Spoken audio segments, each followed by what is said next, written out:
काय वाटतं तुम्हाला 128 वॉर्ड मध्ये कोण निवडून येईल? नक्कीच अस्मिताताई हांडे महिन्यात निवडून येतील, कारण त्याची कामं आहेत.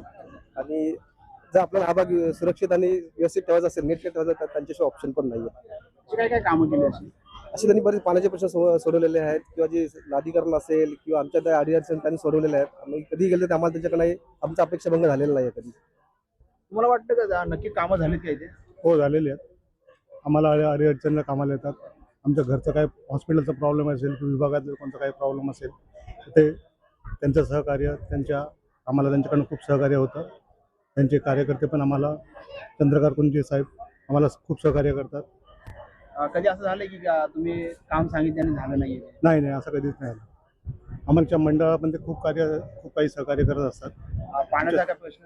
नाही, चांगल्या सर्व गोष्टी चांगल्या प्रकारे. म्हणजे कचरा वगैरे साफ होतो कसं? नाही, आपला बराचसा जर भटवडीला भाग बघाल तर हा चाळीचा किंवा झोपडीचा भाग आहे. तुम्ही इतर ठिकाणी जा, तुम्हाला नक्कीच भटवडी ही स्वच्छ आणि सुंदर दिसेल, कुठे कचरा दिसणार नाही तुम्हाला. आणि सांस्कृतिक वारसा म्हणजे दीपक बाळासाहेब यांच्या माध्यमातून हमेशा जपण्याचा प्रयत्न केला आणि ते जपतही आहेत.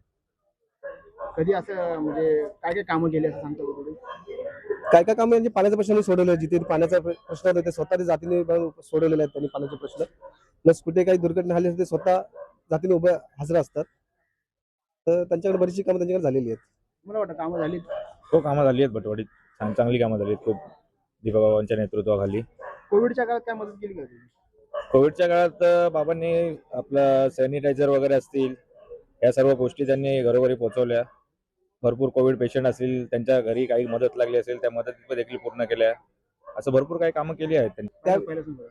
जेव्हा एकदा मागे एक झाड पडलं होतं, बाबा स्वतः 2 वाजता बाबा स्वतः जातीने येऊन त्यांनी ते झाडाची छाटणी करून बियांच्या तिकडे बोलून ते झाड त्यांनी तिकडे हलवलं होतं आणि जायचं असं क्लिअर केलं होतं. म्हणजे त्यांनी इन्स्टंट रिप्लाय दिला होता.